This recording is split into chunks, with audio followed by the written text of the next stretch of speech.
Star Trek Discovery Season 1 Episode 4 Review. Andrew McMahon rating 2.0 out of 5. Title: Star Trek Discovery, Season 1 Episode 4 The Butcher's Knife Cares Not for the Lamb's Cry. Network CBS. Air date October 8, 2017. Genre: science fiction, adventure, drama. So far, Star Trek Discovery has been off to a rocky start, feeling closer to the recent movie adaptations rather than the older shows.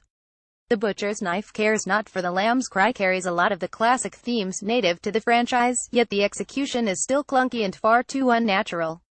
The episode begins with Michael Burnham officially becoming a part of the crew of the Discovery. Just like the previous episodes, everything surrounding her is swimming in negativity, creating odds for her to overcome. Last week's episode saw one of those odds in the form of a giant beast, one that Captain Lorca beamed onto the ship at the end of the episode. Lorca's reasoning for doing this is to learn how they can use the creature to win the war. Of all the characters in the show so far, Jason Isaacs' character seems to be one of the few that has a direct goal in mind, one that influences the captain's actions and ideals.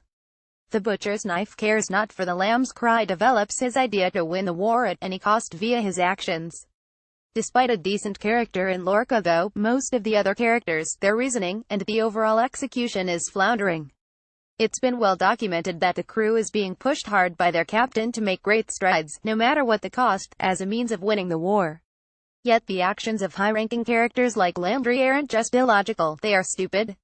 While her death serves as a caveat for Burnham finding out how to use the creature terribly named Ripper, it was an ugly, stupid death with no dramatic weight that only served to prove the main character was right once again despite the doubts.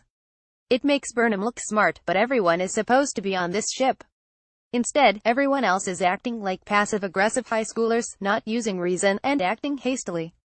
All of this despite the fact that everyone on board was chosen as the best of the best, but our main character is the only one who has the gall to do anything logical and of course is able to tame the beast. Interestingly enough, I find barely any of these problems with the antagonists of Star Trek Discovery. Despite being the war-hungry, flesh-eating villains of the show, the Klingons have felt more pragmatic than the crew of the Discovery. A lot boils down to the fact that they have a sense of purpose and reasoning behind their actions and aren't just doing so because they're the main character. The relation between VOQ and El-Rel is also more compelling than any of the characters we've spent the most time with on the show too. More than that, the Klingon portion of Star Trek Discovery actually feels natural. On the other hand, the Discovery and her crew, with the exception of a few, feel like they are reading straight from a script. Everything is well written, as opposed to flowing naturally, and it shows in the dialogue and interactions. One of my biggest problems with Star Trek Discovery so far is the lack of non-human dialogue and interaction. Some of the best characters in Star Trek aren't human: Spock, Worf, Data, Elim Garak. Not only are these characters interesting to look at, but are fascinating to unravel regarding both their personal history and how their race differs from humanity's in thought and action. Sarah has been my favorite part of the series, yet his scenes are merely serving as a way of moving along Burnham's arc, not to mention further muddling up her character by being manipulative like Lorca. The Butcher's Knife Cares Not for the Lamb's Cry ends with a holographic message from the now-deceased and eaten captain of the Shunjo, Philippa Georgiou Michelle Yeoh. The key part of her message sums up a big problem with Star Trek Discovery. The best way to know yourself is to know others, but we don't know anyone yet because of how the show's been written. Now I know the reason behind the fact that we don't really know anyone yet is because Star Trek Discovery has only been on the air for a few episodes, but the way they've paced things so far necessitates that we should already know them and care for their deaths. Instead, things have centered far too much around Burnham's mutiny and the war it caused.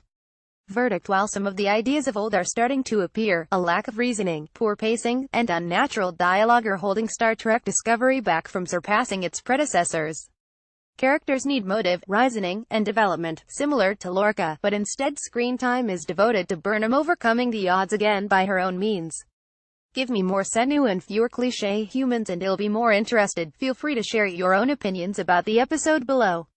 Be sure to check back next week for the 4th episode of the season, as the review will go up immediately after the show concludes on CBS All Access at 8:30 p.m. Eastern Standard Time. With tensions and stakes high as Starfleet continues in their efforts to end the war with Klingons, Burnham begins to settle into her new position aboard the USS Discovery. Tags CBS Star Trek Discovery.